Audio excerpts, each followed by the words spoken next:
In this video, I'll show you how to insert images in Canva. Ensure you subscribe and turn on the bell notification to this channel for lots of educational guides and content like this. Now, at first, you need to be logged into your Canva profile. If you don't have a Canva profile, ensure you check this video description. I'll be dropping the link to Canva so as you can create your own profile for yourself. So this is basically my own Canva profile or Canva account. So I'm going to show you how you can insert images right here in Canva. So first you need to click on this home, right?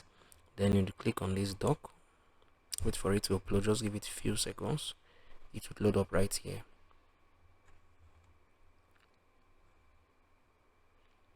So here is it, and what you're going to do now, you are going to click on this upload right here, right?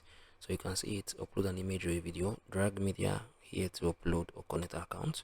So I'll click on this upload an image or video. So I want to upload this image. I'll click on this, click on open. So you can see our image has been uploaded right here, and you can see this is our brand profile picture. How to do? So you can come on here and drag it to this place, right? So you can see it. This is basically how you can upload images here in Canva. If you find this video helpful, share your thoughts below in the comment section. I'll see you guys in the very next one.